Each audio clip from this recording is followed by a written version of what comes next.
Nintendo tweets a plan to split advertising proceeds on YouTube with content creators. Let me know how you feel in the comments below, but first, my opinion. I'm Tarmack and this is Feature Creep.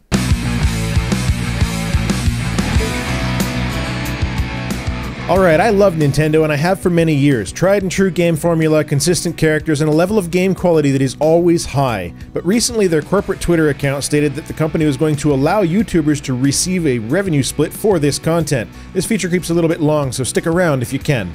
This requires a little bit of background so that everybody understands the real issues present. YouTube uses a system called Content ID, into which major content owners upload audio and video content that the YouTube servers apply a matching algorithm against. This allows YouTube to flag certain content as belonging to those content owners so that they can choose whether to leave the content alone, monetize it with their own ads, or block the content from view. The system is very good at matching audio, not as good at matching video, but this is ultimately the method that YouTube uses to protect itself from copyright issues. Nintendo has a huge number of very passionate fans who create video content based on Nintendo video games. In May 2013, Nintendo registered their material with Content ID, depriving nearly all channels using that content from monetization. They elected to go for the monetize option within Content ID so that they could take the ad revenue from YouTubers making content based on Nintendo products. This is a dragnet approach which hit everyone from those uploading simple playthroughs with no talking all the way down the list to those making very creative transformative videos as well as video reviews. In short, it was a bad day for Nintendo YouTubers. And Nintendo now comes before us with ingratiating smiles and outspread hands to give a portion of revenue back as though it were fighting for YouTubers' rights all along.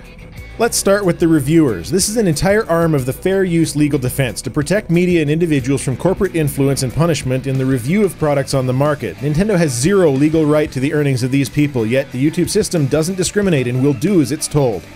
How about those who use small pieces of Nintendo content like a simple mushroom sound effect or other content of limited substantiality? Nintendo has been taking that content as well. Make a 15-minute long video about, let's say, the top 10 video games of last year and include a clip from Super Mario. Guess who gets your monetization? Oh, but they'll give you a revenue share despite having no right whatsoever to any of the money.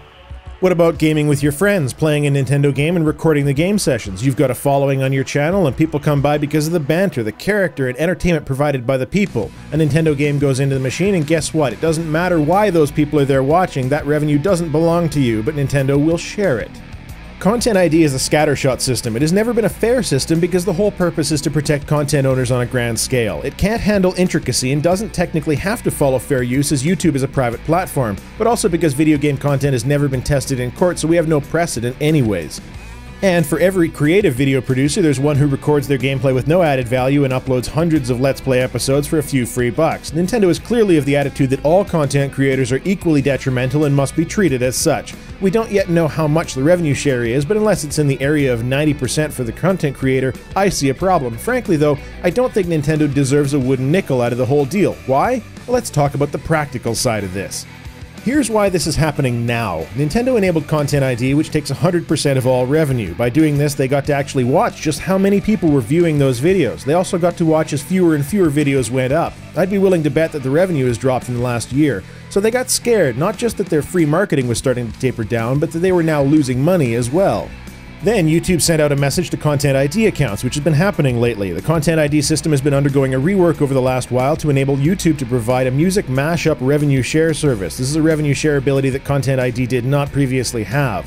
Some very large publishers in the music industry have decided that instead of wasting time throwing out copyright strikes because some kid put a song in his video, they'd just go after the ad revenue instead. It's oddly suspicious that Nintendo tweets this so soon after YouTube itself announced the mashup revenue share system at a Creators Academy session. And I've mentioned this before, but let's do it again. Nintendo receives an enormous number of views on their content simply because of the passion of the fans making the videos. We're talking billions of views every month, millions of views every day. YouTube takes 45% of all ad revenue, so a YouTuber that actually gets paid 55 bucks for a month actually cost advertisers 100. When Nintendo takes that ad revenue from an otherwise passionate content creator, they remove part of the incentive behind creating content. Now, Nintendo has his $55, but you have to spend $100 for the same exposure. In order to get the same amount of views via traditional advertising, Nintendo needs to spend roughly double what they would get. It is truly kicking the dead gift horse in the mouth. And all of this just makes the company look like a bunch of money-grubbing jerks. There are some people who genuinely make their living on YouTube by making content for others to watch. Others aspiring to that pinnacle of success where one day you could hopefully have a career doing what you love. Coming back after having taken that away so that you can try to save the public relations nightmare by giving a percentage of it back is disingenuous and ignorant.